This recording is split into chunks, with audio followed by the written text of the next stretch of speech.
Change of pace, Towhid Hridoy গ্যাপটা পেয়েছেন, দুর্দান্ত শট একদম অ্যালং দ্য কার্পেট, ওই গ্যাপটাকেই খুব ভালো মতো গলাতে পেরেছেন এক্ষেত্রে তাওহিদ হৃদয়। অনেকটা ইনিংসেই কিন্তু একটা খুব ভালো একটা টার্গেট দিয়েছেন, তো বিপদের কারণ হতে পারতো, কিন্তু অফ স্টাম্পের বাইরে চালিয়েছেন তাওহিদ হৃদয়, বল কিন্তু আকাশে, এক বাউন্স, দুই বাউন্স, সীমানা পার হবে কিনা, হয়ে গেল। খানিকটা চেক তো অবশ্যই আম্পায়ার করতে চাইবেন যে বলটা সীমানা পার হয়েছে কিনা, কারণ একটা ব্রিলিয়ান্ট এফোর্ট সেই জায়গায় এনামুল হক বিজয়ের কাছ থেকে ছিল, সামনের দিকে ডাইভিং এফোর্টের মাধ্যমে বলটাকে বাঁচানোর চেষ্টা করেছিলেন। রিপ্লেতে আমরা দেখতে পাচ্ছি এনামুল বিজয় একদম শেষ মুহূর্তে একটা ডাইভিং এফোর্ট, তবে তবে তবে তবে সেই জায়গাটা দেখে বোঝাই যাচ্ছে যে একদম অ্যাডভার্টাইজমেন্ট রোপ যেখানে রয়েছে সেই রোপে গিয়ে বলটা আঘাত হেনেছে, অর্থাৎ প্রথম ওভারে একটা 4-এর মাধ্যমে শেষ বলের সমাপ্তি। প্রথম ওভারে খেলা শেষে 6-1 উইকেট হারিয়ে ফরচুন বরিশাল 198 লক্ষ্যমাত্রায় ব্যাট করছে তারা। খুব সম্ভবত ফসকে গেছে হাত থেকে এবং ফিল্ডারের হাত থেকেও ফসকে গেছে। তাওহিদ শট, আর একটা দারুণ শট তাওহিদ হৃদয়ের। তাওহিদ হৃদয়কে কিন্তু সুযোগ দিলে কিন্তু রান করবেন, হিজ কাইন্ড অফ ব্যাটসম্যান। আপনি তাওহিদ হৃদয় খেলেছেন দারুণ একটি শট, দারুণ শট, বেশি জোরে মারতে যাননি, জাস্ট প্লেসমেন্টের দিকে খেয়াল ছিল তার।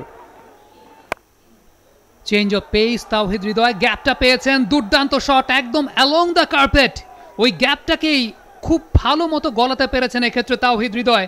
অনেকটা তাকে ঝুলিয়ে দেওয়া হয়েছিল, স্পিনাররা যেরকমভাবে ফ্লাইট দেন, তবে এই যাত্রায় ঠিকঠাক মতো কাজ করেনি। নাকেল কাইন্ড অফ ডেলিভারি ছিল কিনা, অ্যাকশন রিপ্লে দেখে তেমনটাই মনে হচ্ছিল ওই পর্যায়ে। এবং পয়েন্ট এবং কাভারের মাঝখানে যে গ্যাপটা রয়েছে সেই গ্যাপটা গলিয়েছে, একটা ক্যাচিং পজিশনে ফিল্ডার কিন্তু রাখা হয়েছিল, তার মানে একটা সেট ট্র্যাপ তাওহিদ হৃদয়ের জন্য। বাট সুমন ভাই যেটা সবসময় বলেন যে এক্সিকিউশনটা যেটা সবচাইতে গুরুত্বপূর্ণ, যে আপনি স্কুপ করার চেষ্টা মাহমুদুল্লাহ রিয়াদের, তবে সেই জায়গায় এক্সিকিউশনটা হয়নি। খুবই সাদামাটা একটা বলে হাসান মুরাদের উইকেট।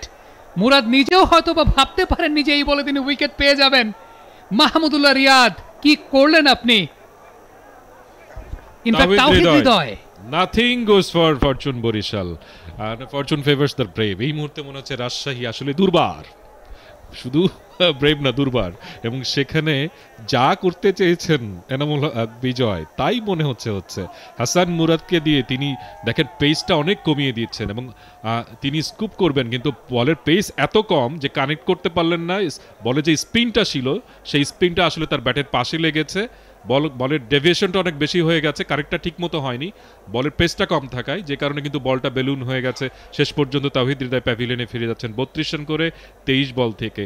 এবং যে বলটা কথা বাংলাদেশ প্রিমিয়ার লিগ 2025, 7টি দলের জমজমাট লড়াইয়ের মাধ্যমে পুরো দেশ দেখতে চোখ রাখুন টি স্পোর্টস নেটওয়ার্কে।